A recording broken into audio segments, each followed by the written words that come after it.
Hello दोस्तों, कैसे हैं आप लोग। आशा करता हूँ आप सभी मस्त होंगे, अपने जीवन में व्यस्त होंगे। तो दोस्तों, हाल ही में जो ट्रेंड चल रहा है, यानी कि एक ऐसा ऐप है जो ई रिक्शा होते हैं उसे कोई भी अपने स्मार्टफोन से ऑपरेट कर ले रहे हैं।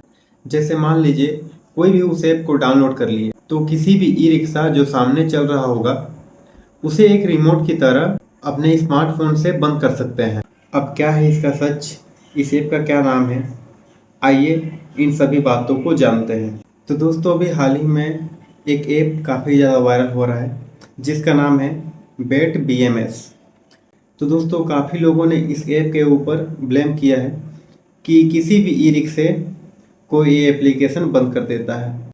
जैसे कि मान लीजिए अगर आप लोग उस ऐप को डाउनलोड कर लेते हैं तो आप किसी भी ई रिक्शे को अपने कंट्रोल में कर सकते हैं। BMS का फुल फॉर्म होता है बैटरी मैनेजमेंट सिस्टम, जो हार्डवेयर सॉफ्टवेयर सिस्टम से बना होता है और उसमें बैटरी हेल्थ, टेम्परेचर, चार्जिंग और सेफ्टी को मॉनिटर करने के लिए होता है। कुछ कंपनियां इसको मॉनिटर करने के लिए ऐप को प्रोवाइड किया था। जैसे ई रिक्शा चलाते हैं उनके लिए इस ऐप को प्रोवाइड किया गया था।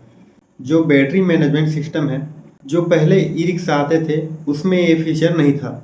अभी जो नए नए ई रिक्शा लॉन्च हो रहे हैं उसमें ये फीचर दिया गया है।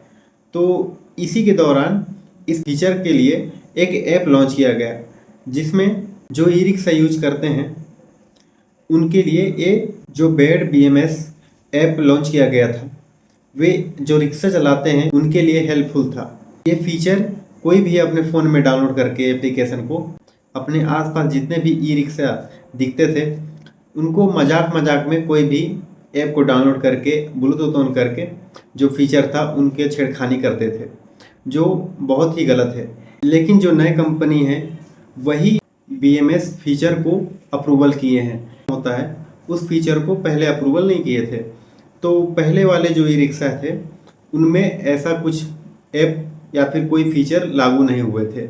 अभी जो नए ई रिक्शा हैं उनमें BMS फीचर अप्रूवल है। जो नए ई रिक्शा हैं उन पे ये BMS कंपनियां लागू किए हैं। जो पुराने ई रिक्शे हैं उन पर ये ऐप लागू नहीं होता है। लेकिन इस ऐप का तो अब मनोरंजन के इस्तेमाल में किया जाता है, क्योंकि जो ई रिक्शा चलाते हैं उन इसका कोई आइडिया नहीं होता है, तो इसका फ़ायदा उठा लेते हैं और मज़े लेते हैं, गरीब लोग का इस्तेमाल करते हैं। तो ऐसा करना बिल्कुल भी गलत बात है दोस्तों।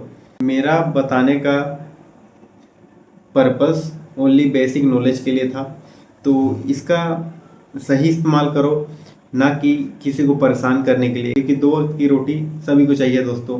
तो आशा करता हूँ आप लोग को मेरा बात समझ आया होगा और इस टॉपिक को आप लोग समझे होंगे। तो अगर वीडियो पसंद आए तो एक लाइक और चैनल को सब्सक्राइब करें। Thank you.